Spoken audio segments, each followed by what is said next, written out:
Kalau lo kira rivalitas bola itu cuma urusan siapa lebih banyak trofi atau siapa yang main lebih cakap di lapangan, berarti lo belum kenal sama duel paling gila di dunia, yaitu Boca Junior versus River Plate. Ini bukan sekedar derby, ini adalah pertarungan kelas, sejarah, dan identitas nasional yang disajikan di atas rumput dan di tengah debu stadion.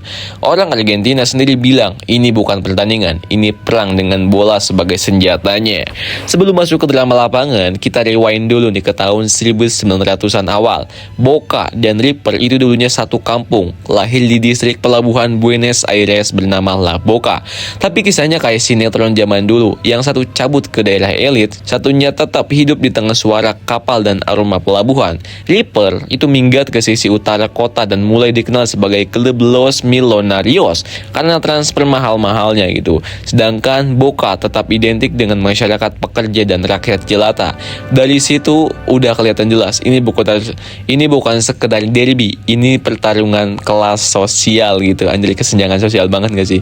Dan kayak semua pertarungan kelas dunia, tensinya selalu tinggi, stadion penuh asap, nyanyian supporter lebih mirip mantra perang, dan kalau lo kebetulan duduk di bangku netral, good luck nentuin siapa yang lebih beringas gitu. Bahkan majalah Inggris Sport2 itu pernah bilang Super Clasico ini adalah most intense rivalry in the world gitu, ngalahin El Clasico North London Derby. Apalagi duel Liga 1 kita yang kadang lebih ramai di Twitter daripada di lapangan.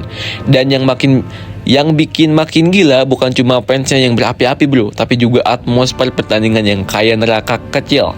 Pernah ada satu laga, fans Boca melemparkan gas merica ke ruang ganti River di tengah pertandingan Copa Libertadores. Gokil, gelo, bener banget. Sportif, jelas enggak. Tapi ya, itulah sepak bola Argentina. Seringnya bukan soal fair play, tapi soal siapa yang paling niat ngancurin lawan secara mental, bukan cuma taktik.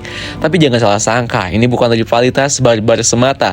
Justru di balik teriakan dan flair itu ada identitas nasional yang dijaga. Boca dengan jersey biru kuning yang katanya terinspirasi bendera kapal Swedia adalah simbol rakyat, imigran, dan pekerja keras. River di sisi lain dikenal dengan akademi kelas dunia dan aura klub besar. Ini kayak nonton pertarungan David versus Goliath. Cuma bedanya Davidnya naik becak, Goliathnya naik limosin gitu. Secara prestasi dua-duanya jago loh. River punya Copa Libertadores, Boca juga punya gitu. Tapi yang lebih sering diomongin bukan trofi, melainkan siapa yang lebih sering mempermalukan siapa di derby gitu. Di tahun 2018 misalnya, dunia sepak bola geger saat dua tim ini ketemu di final Copa Libertadores. Harusnya jadi pesta Amerika Selatan, malah jadi reality show kriminal anjir, karena terlalu panas gitu. Lagi 2 dipindah ke Spanyol. Iya beneran anjir, final antar klub Argentina digelar di Madrid karena keamanan di Buenos Aires nggak sanggup nan panasnya atmosfer. Mikir aja, rivalitas lokal tapi saking brutalnya harus diselesaikan di benua lain gitu. Anjir, ini paling gokil sih. Beda sama Persib dan Persija, jadi ini lebih parah lah intinya. Dan ya, disitulah sisi satir dari Super Clasico ini. Di saat Pipa sibuk kampanye respect, no to racism, dan fair play segala macam, Boca dan River malah kayak bilang, bro, sini lo aku cobain atmosfer asli bola gitu. Lo gak akan nemu koreografi lucu-lucu di tribun. Yang ada bendera gede, chant yang isinya makian, dan kadang kepala babi plastik dilempar ke lapangan. Beneran, pernah kejadian. Itu bukan humor, itu ekspresi kebencian kolektif yang udah dikulturisasi. Tapi jangan buru-buru ngejudge guys, karena di tengah semua itu Super Clasico tetap jadi salah satu tontonan sepak bola paling jujur.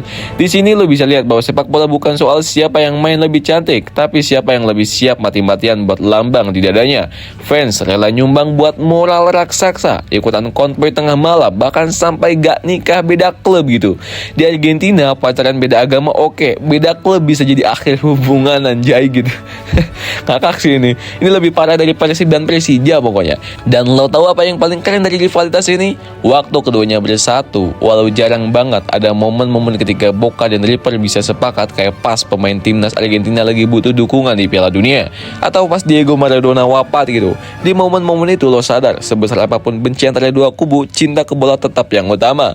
So kalau lo tanya apa derby terbaik di dunia, gue gak akan jawab pakai statistik atau jumlah trofi. Gue juga gak akan jawab Persib dan Persija atau Arema dan Persebaya, tapi gue bakal bilang Boca versus River adalah pertandingan di mana suara penonton bisa bikin bumi retak, di mana skor kadang gak sepenting harga diri, dan di mana sejarah ditulis pakai debu dan air mata. Di tanah Tango ini, sepak bola bukan sekedar permainan, ia adalah puisi keras kepala, ditarikan oleh dua tim yang sama-sama ogah kalah. Dan di antara semua kekacauan ini, lo akan sadar, rivalitas bukan tentang siapa yang paling benci, tapi tentang siapa paling mencintai. Dan cinta itu, bro, nggak pernah lurus-lurus aja. Cinta antara Boca dan River ini penuh racun, tapi ya racun yang bikin candu, bukan cuma buat fans mereka, tapi buat seluruh dunia bola. Orang Eropa yang biasanya cuma peduli sama Real Madrid dan Barcelona bisa bela-belain nonton Super Clasico jam 3 pagi gara-gara penasaran sebrutal apa sih derby ini? Dan jawabannya lebih dari yang lo bayangin, bro. Stadion Bombonera milik Boca itu kayak labirin emosi, bukan soal kapasitas atau fasilitas, tapi soal aura. Lo masuk sana, lo nggak cuma jadi penonton, lo jadi bagian dari orkestra kebisingan paling emosional di dunia.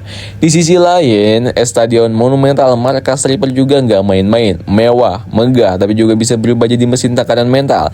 Di dua stadion ini bukan cuma pemain yang harus kuat mental, wasit, pelatih, bahkan kameramen juga bisa pulang dengan PTSD gitu.